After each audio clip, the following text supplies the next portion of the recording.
This is Vasadam. Hello everyone, this is Vasadam. Welcome to today's new lectures. We will discuss about IIT JEE के बारे में complete जानकारी देंगे इस lectures में। तो बने रहिए इस लेक्चर के लास्ट तक। मेरा प्रयास रहेगा आपको बेहतरीन से बेहतरीन कंटेंट प्रोवाइड करने के लिए। तो चलते हैं, शुरू करते हैं।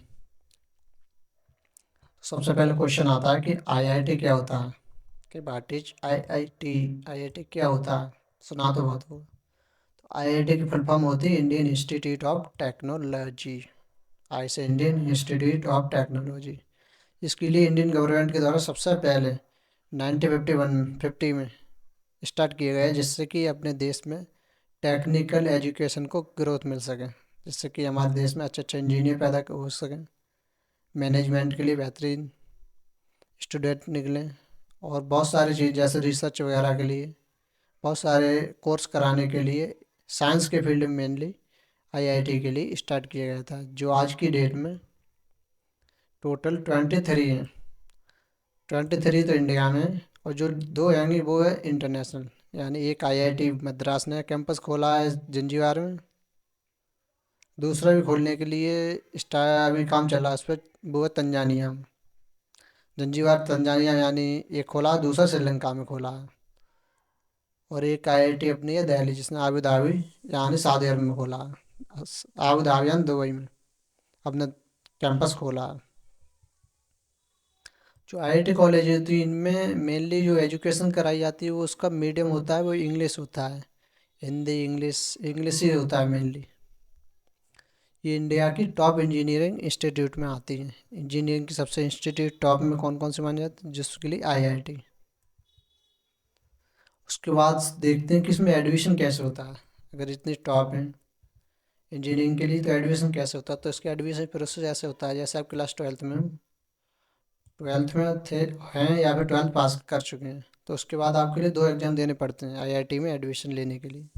पहला होता है वो होता है JEE मेंस, JEE मेंस। और सेकंड एग्ज़ाम होता है JEE एडवांस, जिसके लिए हम आगे जानेंगे।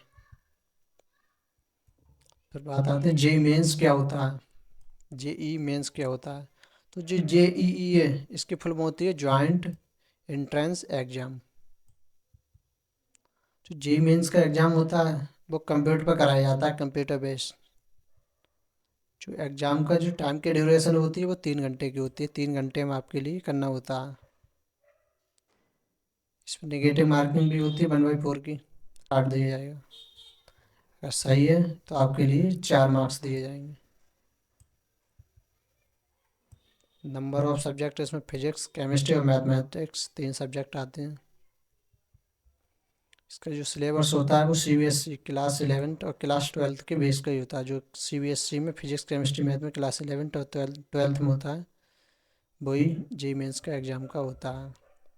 जो JEE मेंस का एग्ज़ाम होता है वो कंडक्ट कराया जाता है NTA का फुल फॉर्म होती है नेशनल टेस्टिंग एजेंसी के द्वारा कराया जाता है।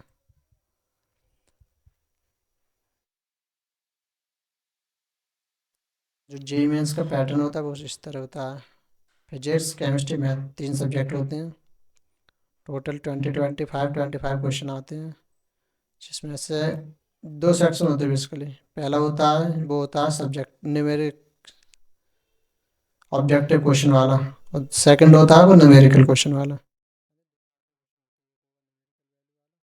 ऑब्जेक्टिव वाला। न्यूमेरिकल वैल्यू जिसमें आपके लिए वैल्यू पुट करने होंगे, और ऑब्जेक्टिव होगा जिसमें 4 ऑप्शन दिए होंगे, उनमें से एक सही करना होगा। तो 20 क्वेश्चन आते हैं वो ऑब्जेक्टिव क्वेश्चन, वो न्यूमेरिकल वैल्यू पुट करने वाले होते हैं फिजिक्स में। तो टोटल हो गए 25। ऐसे केमिस्ट्री में 20 और 5, कि मैथ में भी 20 और 5, टोटल हो गए तो 75 क्वेश्चन आते हैं। और प्रत्येक क्वेश्चन होता है 4 मार्क्स का। तो टोटल 25 × 4 बराबर 100, यानी टोटल मार्क्स हो गया 100 यानी 300 मार्क्स का होता है। 75 क्वेश्चन होते हैं JEE मेंस में। उसके बाद आता है JEE एडवांस का एग्ज़ाम। जो JEE एडवांस का एग्ज़ाम होता है वो भी कंप्यूटर बेस्ड होता है। इसमें जो एग्ज़ाम की ड्यूरेशन होती है वो 6 घंटे की होती है, यानी इसमें 2 पेपर कराए जाते हैं एक दिन में, जिसमें 3-3 घंटे की होती हैं। वह तीन तीन तीन मतलब दोनों जो पेपर होते हैं मैंडेटरी होते हैं। इसमें नेगेटिव मार्किंग पैटर्न और कितने मार्क्स का आता है ये कंफर्म नहीं होता, हर साल चेंज होता रहता है। इसमें सब्जेक्ट होते हैं वो वही होते हैं, फिजिक्स केमिस्ट्री मैथ में। जो जेई मेंस में होते हैं वही जेई एडवांस में होते हैं। और जो जेई एडवांस का एग्ज़ाम होता है वो आईआईटी के द्वारा कंडक्ट कराया जाता है। थोड़ा सा हम कंपैरिजन करके देखेंगे कि जेई मेंस और एडवांस में क्या अंतर होता है। जेई मेंस की जो एलिजिबिलिटी होती है ना ये एग्ज़ाम देने के लिए, आप क्लास 12th में होने चाहिए या फिर 12th पास होने चाहिए। इसके लिए आप मैक्सिमम 6 बार दे सकते हैं अपनी लाइफ में। और जो जेई एडवांस का एग्ज़ाम होता है उसके लिए आप क्लास 12th में होने चाहिए या फिर पास होने चाहिए। इसके लिए आप 2 बार ही दे सकते हैं, एक 12th में हो तब, एक 12th के जस्ट पास। लेकिन जेई एडवांस का एग्ज़ाम 12th में तब दे सकते हैं जेई मेंस का एग्ज़ाम, और 12th के 2 साल बाद दे सकते हैं। यानी जेई मेंस के लिए जस्ट पास होने चाहिए बोर्ड। जेई एडवांस में एक चीज़ और होती है 75% क्लास 12th में मार्क्स होना। और आप ओबीसी या जनरल से हैं तो आपको 70% मार्क्स चाहिए, एससी और एसटी से हैं तो 65% मार्क्स होने चाहिए क्लास 12th में जेई एडवांस में एलिजिबल होने के लिए। और जेई मेंस में 2.5 लाख के अंदर रैंक होनी चाहिए। ये एलिजिबिलिटी होती है जेई एडवांस में अपेयर होने के लिए। जेई मेंस का एग्ज़ाम एक साल में 2 बार कराया जाता है। पहला होता है जनवरी में, दूसरा अप्रैल में। इन दोनों में जिसमें ज़्यादा मार्क्स आएंगे दोनों अटेम्प्ट में से उसको ही आपको फाइनल मान लिया जाता है। लेकिन जेई एडवांस का एग्ज़ाम एक बार आता है पूरी साल में, यानी एक साल में एक बार। लेकिन एक ही दिन में 2 पेपर होते हैं, दोनों ही करने होते हैं सॉल्व। जेई मेंस का जो एग्ज़ाम का जो मीडियम होता है वो हिंदी, इंग्लिश, गुजराती, असम, बंगाली 30 लैंग्वेज में होता है। लेकिन जेई एडवांस का एग्ज़ाम होता है वो इंग्लिश और हिंदी दोनों ही लैंग्वेज में होता है केवल। इसमें 3 घंटे पहले बोल चुका हूँ। जो जेई एडवांस का एग्ज़ाम होता है उसका कुछ ऐसे होता है, जैसे पहला पेपर होता है 9 बजे से 12 बजे तक। सेकंड पेपर होता है 2:30 से 5:30 तक। इसके बीच में आपको गैप दिया जाता है। आप जेई मेन पास होते हैं तो आपके लिए ये एलिजिबिलिटी होती है, एक तो आप जेई एडवांस के लिए एलिजिबल हो जाते हैं, दूसरे आप जेई मेंस के द्वारा आप NIT, triple IT, CIFT and government private college में एडमिशन ले सकते हैं। लेकिन जेई एडवांस के द्वारा आप आईआईटी, आईआईएससी और टॉप इंडियन इंस्टीट्यूट में एडमिशन ले सकते हैं इंजीनियरिंग के लिए। इसके बाद आता है आईआईटी में कौन कौन से कोर्स कराए जाते हैं। कराते हैं आईआईटी तो अंडर ग्रेजुएशन में कराते हैं बीटेक, बीएस और डुअल डिग्री। डुअल डिग्री मतलब होता है बीटेक और एमटेक साथ में, तो 5 बीटेक होता है 4 साल का, बीएस भी 4 साल का। अगर डुअल डिग्री करोगे तो बीएस या एमएस करोगे तो 5 साल में कंप्लीट हो जाएगा। वैसे बीएस 4 साल का, एमएस 2 साल का, टोटल 6 साल होते हैं। बट डुअल में करोगे तो 5 साल में कंप्लीट हो जाएगा। ऐसे बीटेक और एमटेक साथ में करोगे तो वैसे डुअल बोलेंगे, तो वो 5 साल में कंप्लीट हो जाता है। जैसे बीटेक वैसे 4 साल का होता है, 2 साल का एमटेक, वैसे 6 साल लगते हैं। पोस्ट ग्रेजुएशन में आता है एमटेक, एमएससी और एमबीए, एमडी और डॉक्टरी कोर्स का यानी पीएचडी कोर्स कराती है आईआईटी। आईआईटी के लिए फ़ीस कितनी लगती है? आईआईटी से बीटेक करने के लिए पर ईयर के बाद से ईयर वाइज फीस लगती है, जिसमें से जो ट्यूशन फीस होती है वो आईआईटी डिपेंड करती है। मतलब एवरेज लें तो 1 लाख से 2 लाख के बीच में लगती है, लगभग 180 ऐसी कुछ लगती है एवरेज एक साल की ट्यूशन फीस, यानी वहाँ में पढ़ने की फ़ीस। हॉस्टल चार्ज लगता है 30,000 से 50,000 के बीच में। अदर चार्ज लगते हैं लगभग 10 से 20,000 के बीच में। तो टोटल फीस बनती है 1,50,000 से लेके 2,50,000 के बीच में पर ईयर की एक स्टूडेंट की फ़ीस। लेकिन इसमें आपके लिए जो स्टूडेंट की पेरेंट्स इनकम कम होती है या फिर इनकी इनकम कम होती है या कोई डिसेबिलिटी होती है तो उनके लिए स्कॉलरशिप भी दी जाती है। जैसे कोई बच्चे एससी, एसटी, पीडब्ल्यूडी या ईडब्ल्यूएस या ओबीसी से हैं जिसके पेरेंट्स की इनकम 1 लाख से कम है, तो आपको जो ट्यूशन फीस थी 1 लाख वाली, 1 लाख से 2 लाख के बीच में जी बिल्कुल माफ़ कर दी जाती है। और हॉस्टल फीस आपको देनी पड़ती है, 30 से 50 हज़ार का जो होती है हॉस्टल फीस वो देनी पड़ती है। और बाकी सब चार्ज लगते हैं। आगे क्वेश्चन आता है बेस्ट टाइम ऑफ प्रिपरेशन। जो आईआईटी की प्रिपरेशन होती है उसका बेस्ट टाइम क्या होता है, कब से तैयार करनी स्टार्ट करनी चाहिए? या तो आप जब पास जल्दी 9th क्लास में या उस लगभग 9th क्लास में तो आप कर देना चाहिए। Ideal building of the strong foundation math और साइंस, साइंस और मैथ्स का अच्छे फाउंडेशन कंप्लीट हो जाता है। 10th है तो गुड टाइम है स्टार्ट करने के लिए, बेसिक कंसेप्ट जेई के लिए और लॉन्ग बोर्ड एग्जाम प्रिपरेशन के लिए। अब यानी कहने का मतलब ये है, 9th क्लास में 10th में तब भी स्टार्ट कर देनी चाहिए। और 11th में तो 11th 12th का तो सिलेबस लगता ही, तो 11th और 12th में कर देनी चाहिए। मैक्सिमम बच्चे 11th और 12th 11th से ही स्टार्ट करते हैं।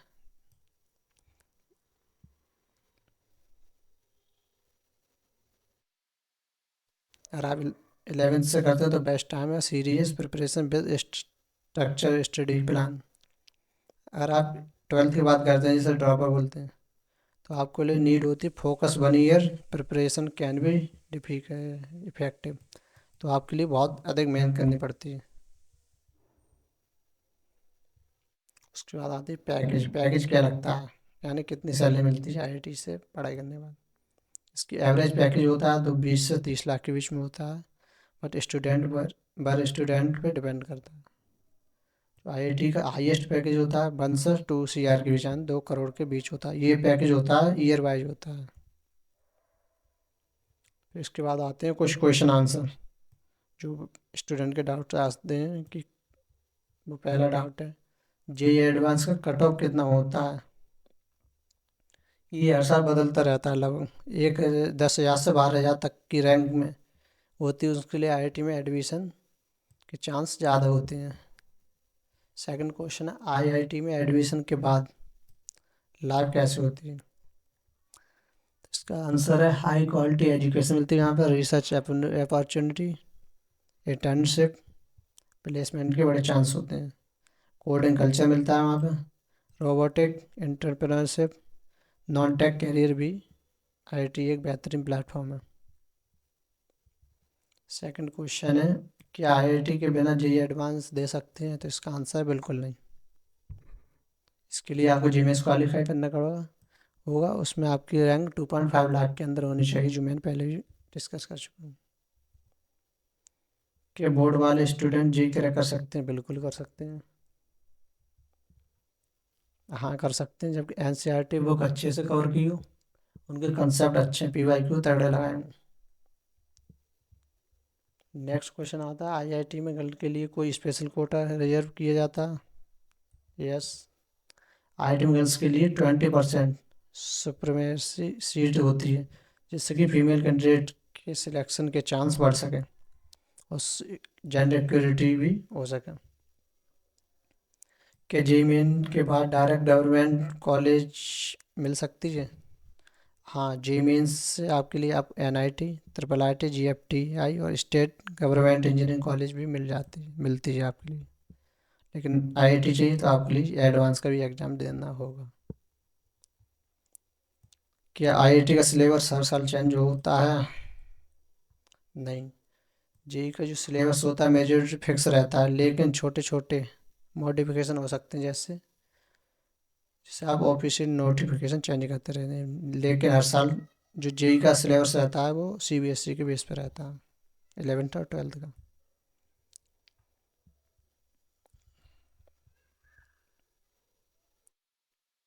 नेक्स्ट क्वेश्चन आईआईटी में एंटरप्रेन्योरशिप का स्कोप कैसा होता है, यानी कैसा है? तो मेरा आंसर है कि बहुत ज़्यादा, यानी कई एक एलुमनाई हैं जो स्टार्टअप किए हैं, जैसे फ्लिपकार्ट के सचिन और बिन्नी बंसल आईआईटी दिल्ली से पढ़े हुए हैं, उन्होंने वहीं से स्टार्ट किया था। जोमेटो के दीपक गोयल, ओला के भावेश अग्रवाल, इन्होंने आईआईटी बॉम्बे और आईआईटी दिल्ली के स्टूडेंट हैं, इन्होंने वहीं पे अपना स्टार्टअप स्टार्ट किया था।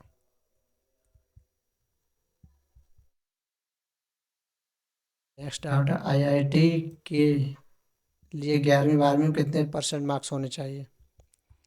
इसका आंसर है जेई मेन के लिए मिनिमम परसेंट रिक्वायर नहीं रहते हैं, लेकिन आप जैसे ही आप जेई मेंस एग्ज़ाम या जेई एडवांस एग्ज़ाम पास करेंगे उसके बाद एडमिशन लेने आईआईटी एनआईटी ट्रिपल आईटी में जाएंगे, तो वहाँ पर आपको 75% मार्क्स ओबीसी और 65% एससी एसटी में आपकी होनी चाहिए, तभी आपका एडमिशन होता है वहाँ IIT NIT triple IT college में। क्या हिंदी मीडियम वाले स्टूडेंट आईआईटी क्रैक कर सकते हैं? बिल्कुल।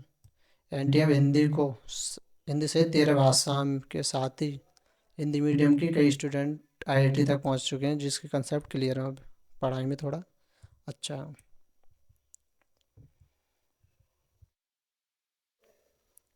डाउट है 11 नंबर, जेई मेन के लिए पीसीएम में कितने मार्क्स होने चाहिए? यानी जो जेई मेंस का एग्जाम है उसमें कितने मार्क्स होने चाहिए आईआईटी कट ऑफ को पास करने के लिए, जिससे कि आप जेई एडवांस के लिए एलिजिबल हो सके? तो ये हर साल चेंज होता रहता है, लेकिन एक एवरेज देखें तो इसमें लिए अगर आप जनरल से हैं तो आपको 85 से 90% मार्क्स 90 मार्क्स होने चाहिए, जो कि 300 में से। ओबीसी वालों के लिए 75 या 70 होने चाहिए 300 में से। एससी एसटी के लिए 45 से 50 मार्क्स होने चाहिए जेई मेंस में, तब आप जेई एडवांस के लिए एलिजिबल होंगे।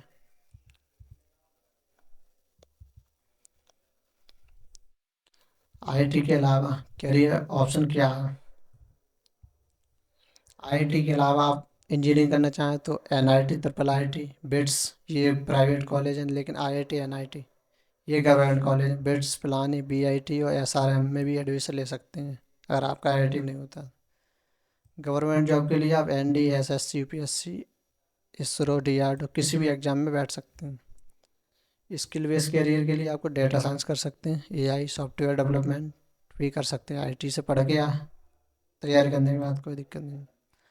एंटरप्रेन्योरशिप कर सकते हैं, स्टार्टअप भी कर सकते हैं आईटी से पढ़ के।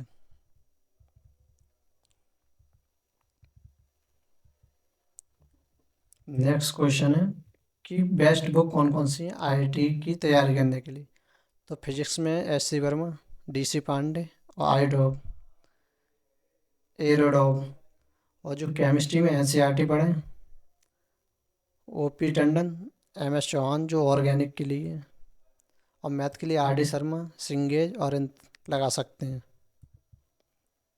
Thank you.